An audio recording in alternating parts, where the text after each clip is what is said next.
What is next? Where does the Republican Party go from here? Where do we go from here?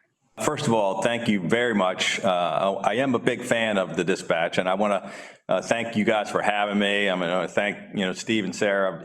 Thank you for the critically important discussion I think we're going to have today. I'm looking forward to it. As I said back when I joined your podcast this summer, I really believe that your mission is critically important, offering fact-based reporting from a conservative viewpoint. And I'm grateful that you're holding this discussion, this conference, as we desperately need to look back at where we've been and where we're headed.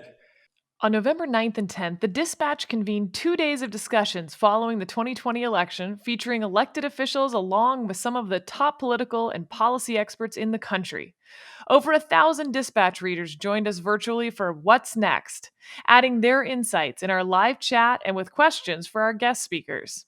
At What's Next, the Dispatch team and featured guest speakers sought to make sense of the results of the election and consider what's next for our political parties, conservatism, and our society. At What's Next, we explored the results of the 2020 elections and how a contested election should play out with veteran political strategists Karl Rove and Joe Trippi. Look, he's got a right to make this challenge. I thought Trey Gowdy last week, in a really eloquent, short moment on television, said this is one of the magnificent things about our system is that anybody, high or low, has equal access to the courts and that the courts will take up the question and adjudicate it. So the president now, he's got a right to do this. I'm not disputing that at all. The problem is that it's very difficult to do. I mean, think about it. In the last 50 years, we've had 3 instances in which statewide races have been overturned. A Senate race in New Hampshire, Senate race in a governor's race in Washington State, Senate race in Minnesota, and in every one of them, the difference between the 2 candidates was less than 500 ballots. So the president now has the opportunity, but also the obligation, having made these charges, to lay out his evidence. The clock is ticking, though, because shortly states will begin to have their boards of canvassers meet, and the presumption is going to be after those canvassers meet and officially bless these, or the Secretary of State issues the final certification, becomes much more difficult, if not impossible, to try and overturn those election results. So this is the week that the president's got to start showing his cards, and they're going to be difficult cards to show, but my presumption is let them come forward with their evidence and let the courts judge, and let, as they will, the American people judge. I think that gives us better confidence that there's judicial oversight of this. Let the president come forward with it. Maybe there's something constructive there that will be found. Maybe there is some broken part of a system in Wisconsin or Pennsylvania. Fine. If not, the American people will have greater confidence that this election was handled properly, and the result is one that needs to be supported. If everybody gets a reasonable chance to lay out their evidence, lay out their accusations, and have them adjudicated in a court of law. I know people want to be over with it. I get it. But I think over the long haul, it's better for us to take another week where people are allowed to sort of lay out what they think and let the courts decide. I agree with Karl completely on that. It's been much better to let these cases, I mean, they've lost every case that they've put up so far, every challenge they've put up so far. I think that's likely to continue. I agree with Karl. They have real evidence. Let's let it roll through the process and see what the courts decide. But at the end of that, even in 2000, through the Supreme Court, all those challenges, when it was over, when the court challenges failed and the Supreme Court ruled the way it did, Al Gore conceded. And so we'll see whether the president does that or not. I hope so. But he is who he is, and I'm not sure that's going to happen. Congressman Mike Gallagher and former Ambassador Mark Green addressed why a secure and transparent U.S. election is so important when the world is watching. To me, is an argument for not only exhausting the process that I think McConnell's talking about, but also I think it would be wise for every state, including Wisconsin, to do a version of whatever Florida did after 2000 and take a step back and be like, okay, universal vote by mail is a disaster. We're not doing that. We do need to update our voter rolls periodically. We should categorically eliminate ballot harvesting because that is just cause for mischief. But then conservatives should be like, okay, Democrats were pretty successful in registering voters in urban areas. We should do the same thing in rural areas, et cetera, et cetera. The list goes on and on. I've always thought it makes sense to count the mail-in ballots prior to the day of the election, if you can do it safely and securely, things like that. Sort of a Florida post-2000 for every state would be a way we can avoid having half the country thinking this thing is rigged and it's a sham, because we don't want to go down that road. What's being alleged or claimed by the Trump campaign, there are legal remedies for that, and those should be played out in court, and there's obviously an evidentiary burden that goes along with it. Should not be played out in the court of public opinion. First up, that's not where your remedies are. But secondly, it has an impact, as you said, the world is watching. And I wrote something recently for the New York Daily News. I'll never forget when I was ambassador in Tanzania, 2008, I was there for the election that brought Barack Obama to power. And as you can imagine, in East Africa, they were very excited about this election, about the campaign. Sure. Barack Obama meant an awful lot to them culturally in so many ways. The interest, and we set up election watching parties in Dar es Salaam and elsewhere to sort of project and teach democracy. What was interesting about it, as proud as they felt about the Obama victory, that's not the lasting impact. The biggest impact came from the McCain concession speech. The McCain concession speech in which he said, he's my president now, and I will support him and work with him to take on the challenges America is facing. That absolutely blew away the Tanzanians because they saw what transfer of power looks like. They saw what the marketplace of ideas looked like, and they saw what democracy should mean. Cindy McCain tells the story about a trip that she and John McCain took shortly after that election to Bangladesh, which had a caretaker government. And when they went in there, they were told by the Bangladeshis that that speech of McCain's was actually carried live on Bangladeshi national TV to, again, show what the transfer of power looks like.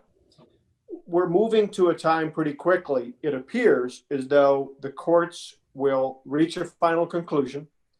And it seems as though, most likely, Joe Biden has won. And then there's a moment of opportunity. And there's a chance for President Trump to make the kind of statement and the kinds of moves that project American democracy, our way of life, what matters to us. And that's a chance for Donald Trump to be a hero. It really is an important moment. And so I think many of us believe that's the path that should be taken and that they will take. So absolutely pursue legal remedies. Absolutely. That's what the system provides for. Pursue them. If they have evidence, they should bring it forward and the courts should decide accordingly. But at the end of the day, we should be talking about American leadership, all the remarkable outcomes of these elections, record number of people voting, Joe Biden getting the most votes in American history, the second greatest number of votes come from Donald Trump. That's a victory. That should be something that the president is proud of, along with many things that were accomplished. It should be a good news story. And of course, that will be up to the Trump campaign and to the president. How much of President Trump's turnout was personal to him, and will his supporters stick with the GOP? Well, let's turn to a few questions from the audience. I'm going to start with Gabriel's question. How much of Trump's turnout was personal to him and will not move with the GOP, Carl? Great question, and we don't know. You're supposed to know everything. You're the architect. Joe alluded to it earlier. How many people came out to vote against Trump and for Biden in order to get Trump out of office, and how many people turned out to vote for Trump because they were enthusiasts about him, and where will they be in 2022? I think that's one of the big questions, and how the next 2 years play out, and how Republicans adapt to this new circumstance and find a way to sort of keep the Trump coalition together without Trump being at the center of it is going to be an interesting challenge. I can't imagine Trump's going to walk away. He's still going to have rallies. He's going to endorse in primaries, things like that are going to create not a problem, but I mean, I just think some Republicans, you're not going to be able to cross him if you want to win your primary, potentially. Former RNC Chairman Reince Priebus joined Steve to consider what's the future of the Republican Party, and does Trumpism survive without Donald Trump as president? What's the future of the party? Is Trump hurting the party? And I always kind of put it in reverse. I always say, I hope that the party can continue to attract all the people that Donald Trump brought into the party moving forward. I mean, our party being competitive as it is in Wisconsin, Michigan, Pennsylvania, Ohio, Iowa, you know, it's an amazing thing. I mean, how is it the idea that we won Ohio and Florida and we were short on electoral college votes is remarkable. But I don't believe in 2016 that Marco Rubio would have beaten Hillary Clinton. I don't think that Jeb Bush would have beaten Hillary Clinton. You know, it turns out that as seeing the ups and downs that we had, it turns out that Donald Trump was probably the only person that could have beaten Hillary Clinton, and he did. My concern though is that when you look at a 50,000 person rally, those people carrying the Trump signs going crazy for Trump, I don't think they're standing there saying, I love the Republican Party and I'm so happy I found a home and I'm happy I'm a Republican. Yeah. I hope that's true, but I don't think so.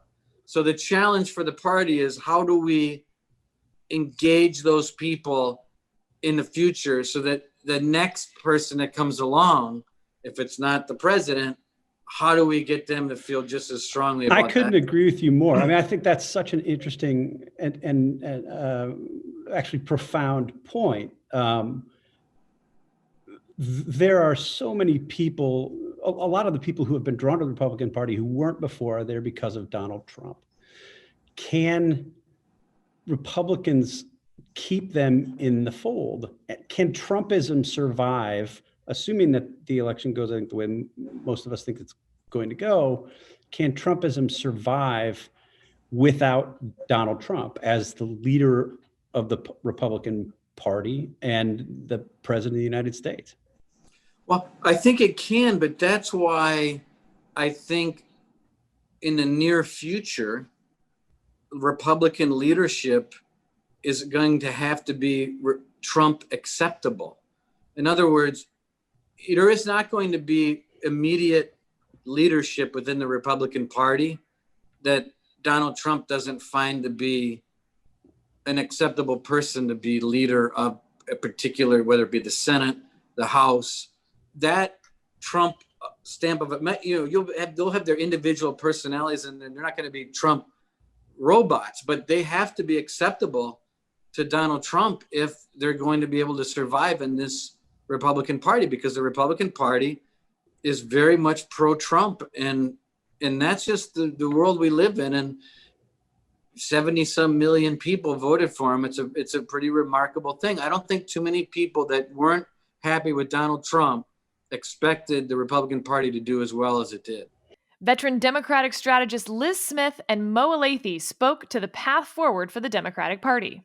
For our electoral future, we have got to be a party that allows different viewpoints. I was disappointed, obviously, to see this sort of fight spill out the day that Joe Biden officially won the nomination. I don't think that was helpful. And I think that, you know, the sniping doesn't make a ton of sense, right? Because we have to be a party that does have the, you know, AOCs, the Ilhan Omars, the Rashida Tlaibs, as well as the Abigail Spanbergers, as well as the Connor Lambs and, you know, Lauren Underwoods, because, you know, otherwise we're not going to be a majority party. And we are at risk of, you know, falling trap to some of the things that the Republicans did by letting the Tea Party become such a dominant force. Could the results of the 2020 election portend the end of identity politics in the Democratic Party? So I think both parties lean into identity politics. Let's make no mistake about that, right? No mistake, but you know, this is our panel on the Democratic side. Yeah. No, I got you. But both sides have leaned into it, and I think both sides have leaned into it. And both sides saw some surprises like those, right? Look, I think the Democratic Party will continue to be a party that tries to stitch together this coalition of Black voters and Hispanic voters and LGBTQ voters and young voters and women with unique messaging to each. And I don't think that should change. I'm very proud to be a part of a party that stood up en masse to some of the more heinous things that came out of this administration and that Donald Trump said over the past few years. And I don't think the party was wrong morally or politically to lean into that.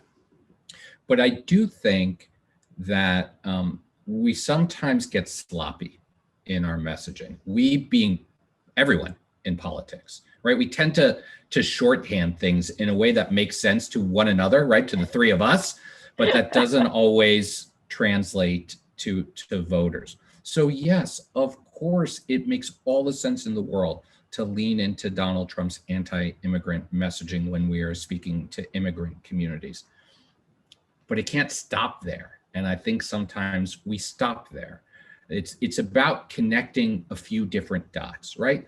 The core of the message against Donald Trump was not that he's a racist. The core of the message against Donald Trump is that the guy's out of his league and he's in it for himself, right? Now you can start to connect a cultural message and an economic message and a basic competence message and tailor it to different communities. But you've got to do all of that. And I think we fell short in some places in doing that, just as Republicans fell short in some places, allowing Democrats to pick up some ground where we normally don't. So I think the political class writ large needs to do better than the shorthand messaging that we do, because that's not how voters think. A recurring topic for our guest speakers was, what should the Republican Party stand for now?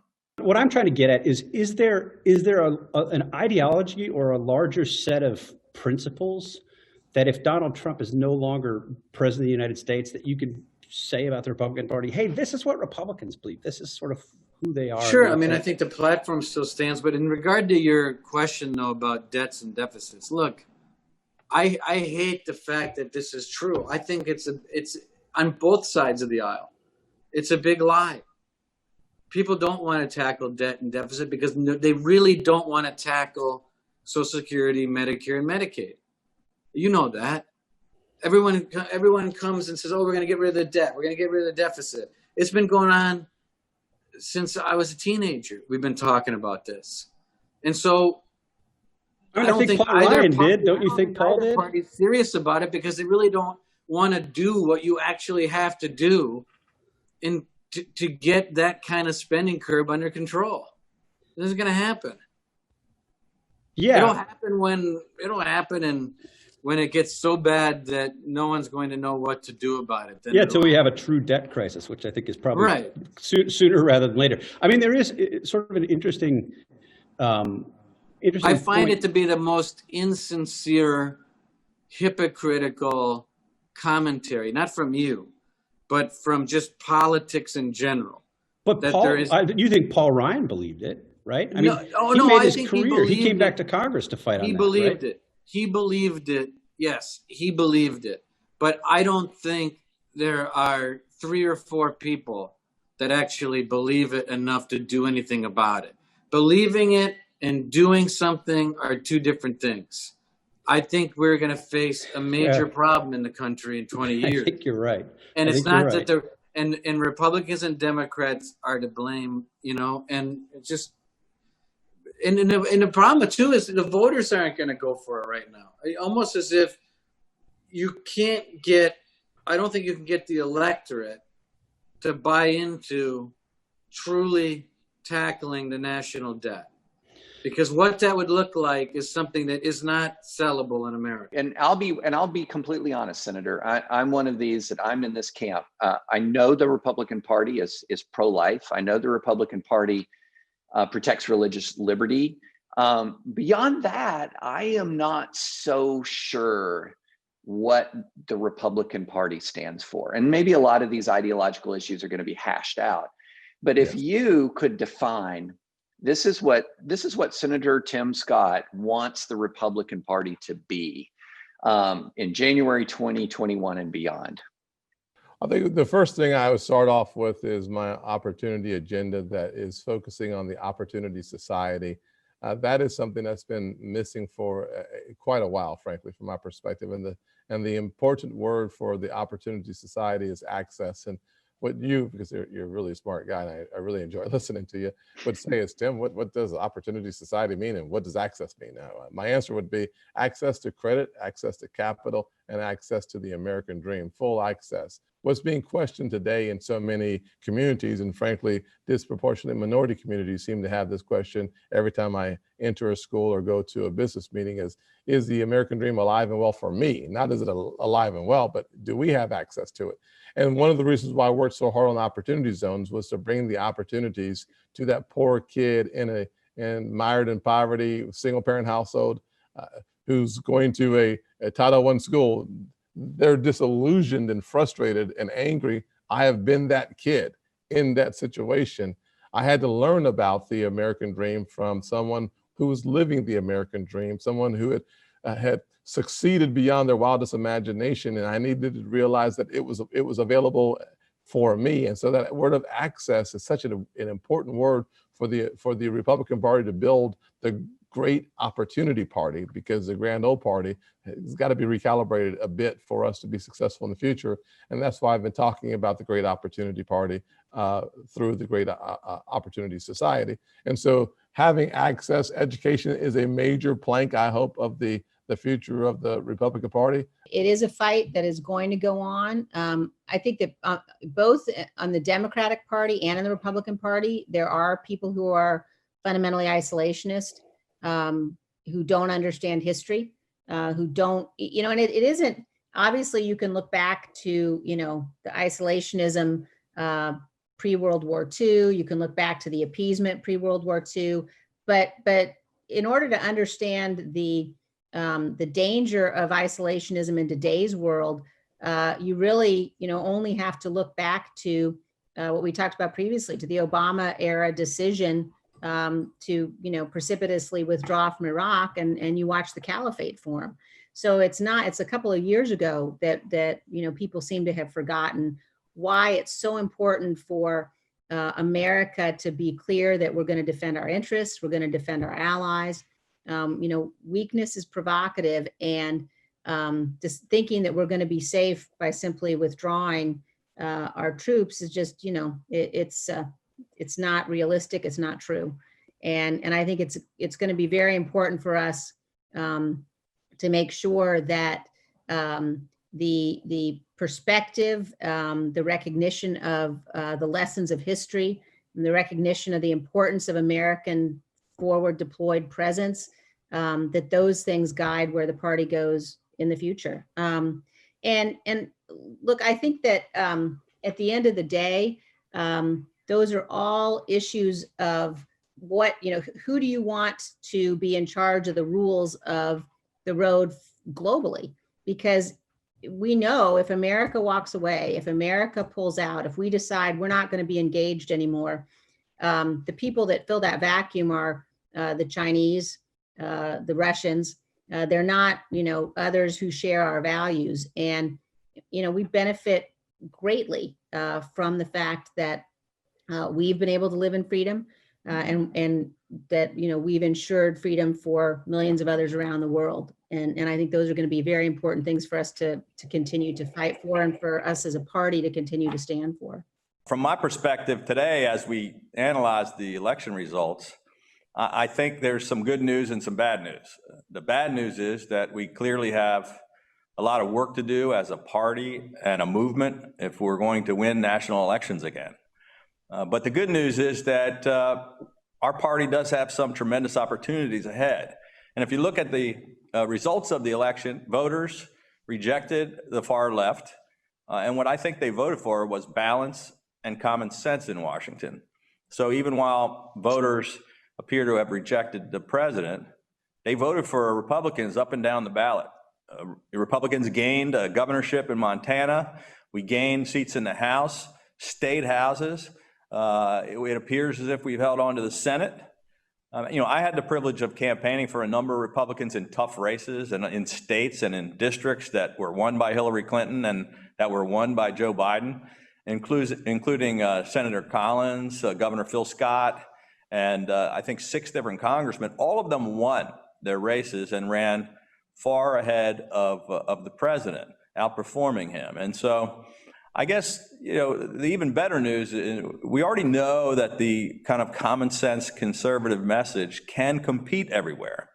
I mean, if you just look to the states, in 2014, when I was elected governor, Maryland had the highest Democratic registration of any state in the country.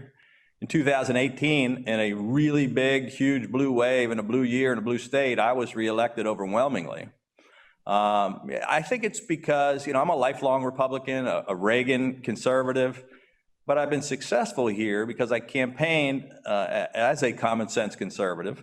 I stood up for my principles, but I focused on advancing bipartisan, common sense solutions to the critical issues that we're facing the people in my state. And I think that's what it turns out Democrats, Republicans, and independents are all looking for. So we focused on finding common ground instead of on divisive rhetoric. We focused on trying to grow the big tent as Reagan did, not just speaking to those who already agree with us. And I worked with the overwhelmingly Democratic legislature to cut taxes 6 years in a row, to turn our economy around from one of the worst in the nation to one of the best, to reduce the cost of healthcare and to rebuild our crumbling infrastructure. So, I've been able to put together a broad coalition of Republicans, Democrats, and independents who don't always agree with me on all the issues, but they do like results. What's the biggest national security challenge we face as a country heading into a Biden administration? If I had to ask you, Ambassador Green, what's the biggest challenge that we face right now as a country heading into what's likely to be a Biden administration? What would you say? It's essentially three. There's the immediate, obviously, with COVID and all the collateral from COVID-19. Secondly, I think it is great power competition, and it's understanding it in those terms, not merely having the US and China poking each other in the eye, but understanding its competition. So it's played out in third countries and regions, places like Africa. It really is competing to see whose values will rise and what the rules will be of the game in terms of commerce and information sharing. And then the other challenge that I don't think gets enough attention, but which I think is perhaps the second greatest generational challenge, that's human displacement. We have 80 million displaced people in the world in every corner of the globe, whether it be the 5 million Venezuelans who have fled and gone into Colombia and the whole region, or whether it be Syrians, Afghans, Iraqis heading north, with Europe now referring to them as their southern neighborhood. We're seeing lots of people in motion. You not only have the obvious humanitarian challenges that go along with that, the food insecurity, the need for medical assistance, but I worry that we have an entire generation of young people growing up in camps and displaced communities. And they're extraordinarily vulnerable to terrible exploitative forces. And I'm genuinely concerned that 10 years from now, 15 years from now, we're going to have a generation of people not prepared for the challenges of the day and completely disenfranchised and disillusioned, not connected to the world around them.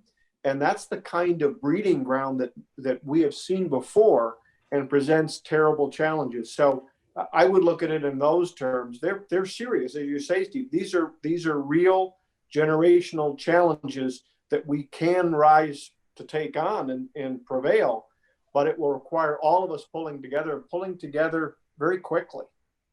Mike, how would you answer that same question? For me, I mean, the top three are China, China, and China in that order.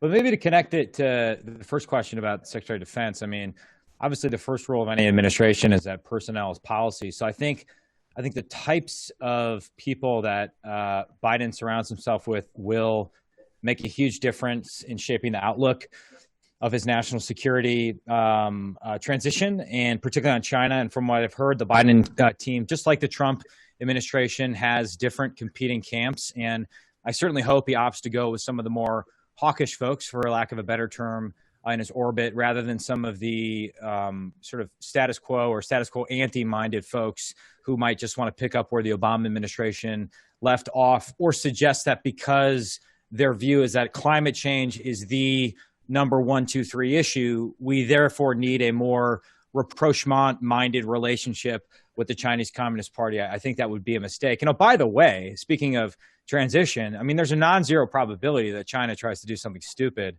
over the next 3 months as we're having this brutal internal battle here in the United States. So I think making sure that we continue to build on some of the gains we've made with respect to China over the last few years. And it's not just a matter of a clearer policy with respect to Taiwan or selling more weapons to Taiwan or exploiting the fact that we're no longer bound by the strictures of the INF Treaty in order to field, INF non-compliant missiles throughout the first island chain, things like that.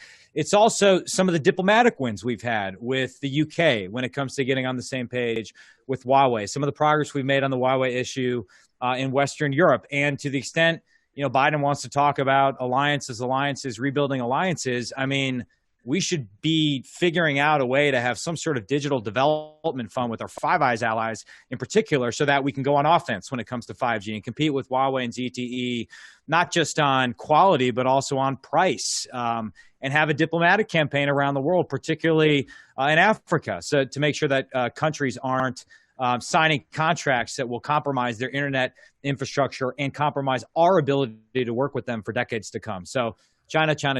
I think we're at the early stages of a new Cold War with China. Senator Ben Sasse spoke of how the political center in America is being crowded out by tribalism. This big sociological study called Tribes that came out about a year and a half ago showed that only about 14% of the American public pays attention to political news on a daily basis.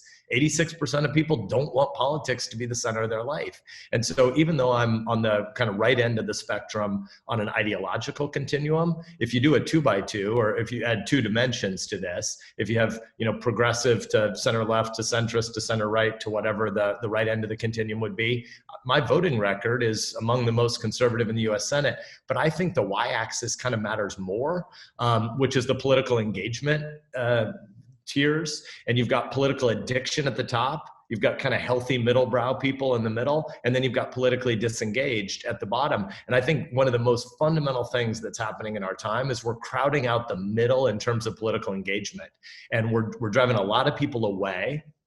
And then we're pretending that anybody who wants to pay attention to or participate in politics has to be a political addict. Well, it turns out very, very few people really think that way. About 8% of the American electorate is politically addicted on the left. About 6% is politically addicted on the right, by which I mean they make political media consumption a center of their identity or their tribe. And it turns out the vast majority of Americans don't want to be tribal. I want them to be maybe slightly more conservative than they are, but I'm pretty happy about the fact that most Americans just don't want tribalism. And I think we just need a lot more people in politics who kind of think the center of life isn't supposed to be power structures. It really is supposed to be a whole bunch of neighborhoods and towns and communities across a 330 million person continental, really diverse nation. And if you really believe that all those little corners are the center of the world, then you think politics has a more limited set of responsibilities, and talk about those things. Talk about the future of work, talk about basic American civics. I want us to do some federalism, because in a place this diverse, we could make some policy progress if we did it around these, agglomeration economy super cities. I want to talk about the long-term technology race with China. It seems to me we should have a smaller set. I don't know if it's a dozen or if it's half a dozen, but we should have a smaller set of issues that are much longer term. And so when we ran my campaign, and I obviously had a pretty aggressive Trumpy primary challenger in my race this last year, we said, I'm running for reelection, and my wife and kids were on the trail with me. We're running for reelection because of issues that are primarily about 2030, not about 2020. And I think that's what most people actually want politics to be about. But you'd never know that if you only pay attention to the 14% that are addicted, or on our side of the aisle, the 6% of the public that is politically addicted on the right. I just don't think those people are very representative. I'm glad they're engaged in civic life, but I think it'd be healthier to go from 3 cheers for politics down to 2 or 1.5. Andy Smerrick, Jack Goldsmith, and Yuval Levin join Jonah to explore the state of America's institutions. I want to actually go to Andy now and do something kind of cruel and read him something he wrote in 2017, writing in the late lamented Weekly Standard.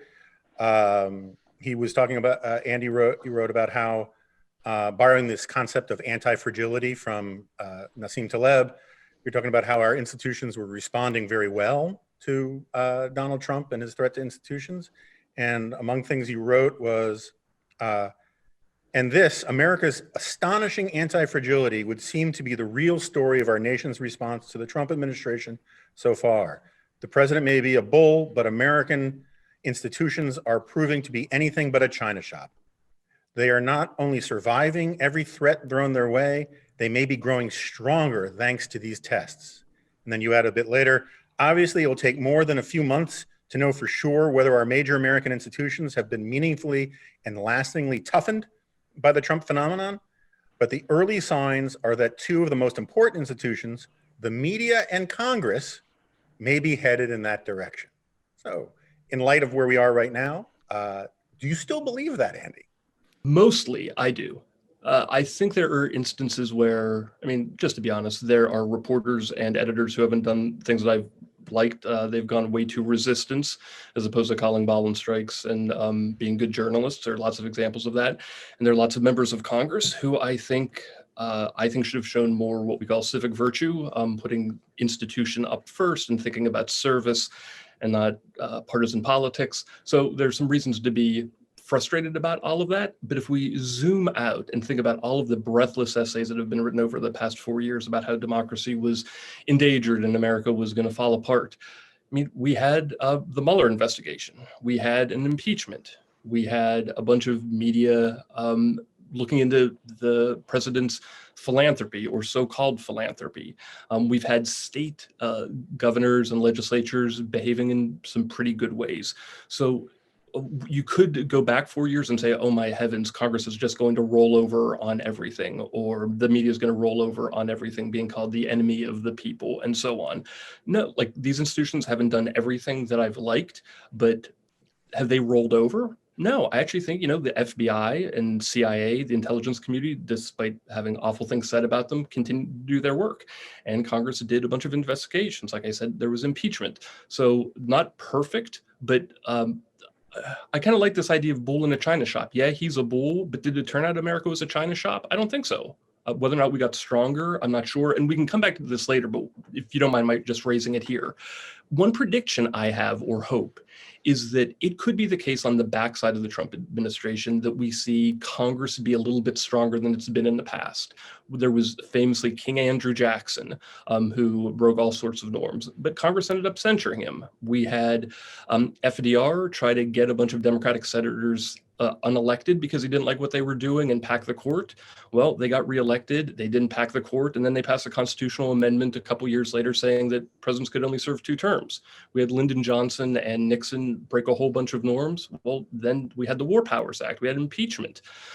So a prediction I have, or at least a hope, is I bet in the next Congress, we may see a more bullish, forward-leaning Congress trying to clean up some of the mistakes over the past 4 years, like an ethics package related to emoluments related to whether or not candidates have to share their taxes, whether or not presidents can give security clearance leeway to family members, and so on. So let's just say that in the past, when Congress has been tested, it takes them a little while, but they step up.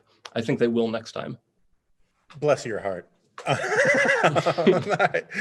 So I have a bottom-up pessimism and then a top-down suggestion. So the reason I'm very pessimistic about all this is because I'm a professor and I see students, young people, and I've been teaching at Harvard for 15, 16 years now, and I would say that every year, and this is a general statement, but it's generally true, every year the student been here, and especially in the last 5 or 6 years, this is not going to be a surprising claim. The students have become more tribal, more identity-based, more performative, less patriotic, more hateful in the sense of really being angry at the other and being vicious towards the other, less educated about American history and about the country. And I think I said less patriotic. If I didn't, I meant to include that. I've got some speculations about why this is happening, but I don't think this is limited to where I teach. I think it's a general thing going on. I think it's the way the kids, I also see how my children were being educated in middle school and high school. I think we've got a very serious education problem in this country that's underlying a lot of these problems. There are other contributions, and I don't have the first idea about how we fix that. So I'm very pessimistic that mid-level institutional reform can change much if we have a growing youthful population that has these characteristics. And I don't know the extent to which my students are representative of the country, but I suspect they are to some degree. On the one little hopeful point, I think that a small step, it's actually a very hard step, but let's imagine that the Senate remains with the Republicans, and let's imagine that Biden actually does try to, at least on many issues, govern from the middle, which I think he might well be inclined to do. If we can actually see Congress working a little bit again and see, maybe deals being made between McConnell and Biden and see a little cooperation, I think that we need to start familiarizing ourselves with how these things work. And if we see benefit from that, and if it's not all winners and losers and there's some mutual benefit, I think that's the kind of more hopeful sort of and achievable steps that might happen. It depends obviously on Biden and the Biden administration having a certain attitude and McConnell having a certain attitude, and it depends on the issues. But I think that would be a very hopeful first step. And finally, what's next for the parties as institutions, and can they be fixed? Yuval, you wrote this piece, this piece for National Review the other day about how we have basically two minority parties, which is sort of dovetails with stuff I've been thinking. There's that sun and moon party theory. And I wrote a column, I don't know, a year ago about how we basically have two moon parties. How do you, what are three things you would do? Partly because it's my grind. I don't know if you guys saw it. We had Reince Priebus on here yesterday, and he was a charitable characterization of it was he was admirably honest when Steve asked him, what about debt and deficits? That's something that we used to care about. And I'm paraphrasing, but his answer was more or less, yeah, it's something I still care about, but look, you can't do anything about it, because if you try to do something about it, the other party is going to say they want to go after your Social Security. So all you can do as a party is agree with them. And it was on a bunch of different fronts. That was basically Reince's position, is that the parties are basically marketing programs designed to collect voters, not educate voters, not inform voters, not channel voter passions in productive ways. So, I got you guys here for just a couple more minutes, and it's such an obsession of mine. How do you fix the parties? I think that the key to that in the coming years for both parties is going to be in the fact that they are both factionalizing. It's true, we've had two minority parties, but they've both been internally unified in a very unusual way. And that's partly because they're both minority parties. So neither has a broad coalition that has to be sustained by keeping different forces in balance. They've both basically been in a kind of defensive crouch, and they've been trying to minimize and hide their internal disagreements. I think that's ending in both cases, and you're getting to a place where the two parties are going to be factionalized, but around economic issues and not social issues. The last time they were really factionalized, you'd say each party has a common economic vision, but they disagree about social issues. I think we're now getting to a place where the two parties are going to, each party is going to have a lot of internal agreement about social issues, but be divided about economics, about the role of government and the market. The parties don't yet have the internal institutions, the intellectual institutions and the political ones for dealing with this as real factions. But I think in the coming years, they're going to. And that part of what that will mean is that they'll both work more as coalitions, and there will be a little more room to argue about the rules. Now, we shouldn't be too hopeful about where that points, but I think arguing about the rules is what's necessary here. How do we select candidates? Which part of our coalition is this serving?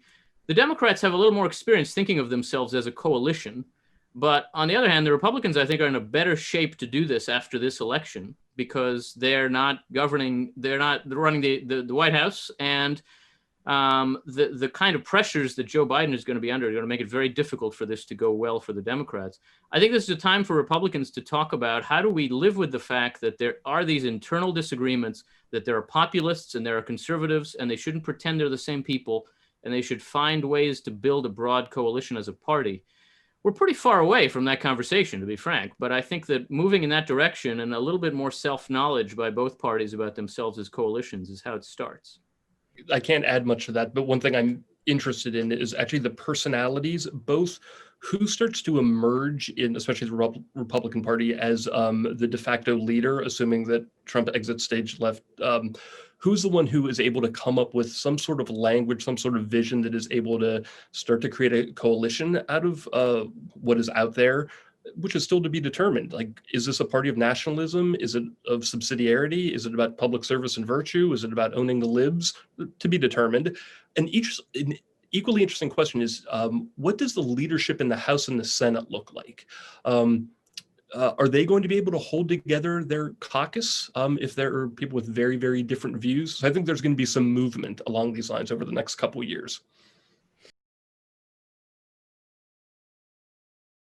Highlight of the event, the 2-day event, your biggest takeaway, highlight, moment, thing.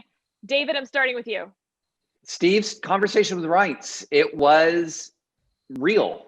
And you could tell he was saying what he thought, even though it was uncomfortable to say it. And it was frankly kind of dispiriting, honestly.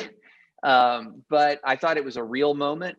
I thought Steve's questions and his pursuit of the discussion, like really drilling down, was fantastic. I thought that was, I know it was early on, so you don't like to peak too early. You don't want to have your run early in the first quarter. But I thought that was a really good discussion. Yeah, I'm really curious what you have to say. Yeah, I mean, I thought the conversation with Reince was clarifying in many ways. I thought the Mark Green, Mike Gallagher thing teased out a lot of interesting issues on foreign policy. If I had to be specific about it, I would say that the David conversation with Tim Scott, after Scott refused to answer the questions about President Trump on the policy stuff, was fantastic. Really great, really interesting. I do think Tim Scott is a very innovative policymaker. He thinks about this stuff all the time. And I think that came through in that conversation. And then I think Jonah's conversation with Ben Sasse was just outstanding. And look, I know Ben Sasse. I've had these arguments with him sort of offline. I think he's very thoughtful. But when Jonah pressed him on the sort of outspokenness of Ben Sasse at the beginning of the Trump administration, the quieter middle years, we'll call them, and then the return to outspokenness at the end, I thought it was a great question. It was a necessary question. And I actually thought Sasse answered it in a pretty compelling way. Now, I've talked to him about this again, but I thought his answer was pretty good. And I thought the questions about the political addicts driving the debate is such an important point. David has made this argument repeatedly in his newsletters, and pointing to the way that Twitter distorts our understanding of how things work, the super active partisans on either side, and the sort of sane people who don't do that, don't engage in that kind of activity.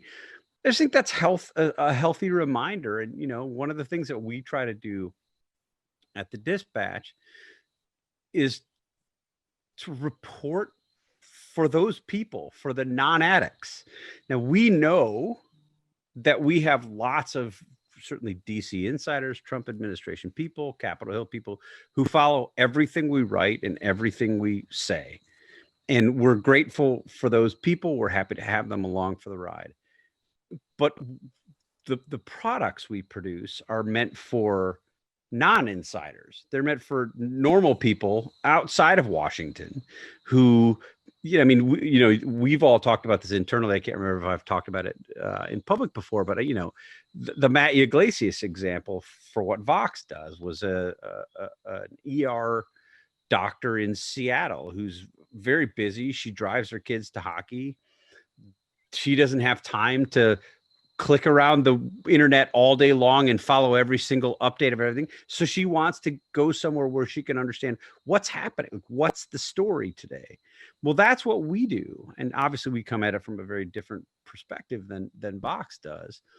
But we're appealing to those people who are not the politics addicts, the 8% on the left or the 6% on the right. we're appealing to sort of common sense people who just want to know what's going on. And I thought like that whole discussion with Ben Sasse, and I mean, Jonah would say it was all because of his questions. I would say it's just because Ben Sasse is pretty smart, but I found that very encouraging as somebody who's like, you know, I'm in that group. I know a lot of people in that group. I thought that was really, really terrific. And I've heard Ben Sasse talk about this stuff 50 times before, but I thought, you know, I will admit grudgingly, in part because of Jonah's questions, they were actually pretty good questions.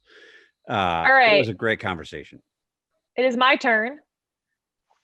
The highlight for me was you guys out there, because I get to read all of your questions and see what you guys are talking about. And our dispatch commenters and viewers are the absolute best. They are by far the best part of this event. They're the best part of writing my newsletter every week, the emails David and I get about the podcast. That just makes everything we do a lot more fun. Like, not a little bit more fun, a lot more fun.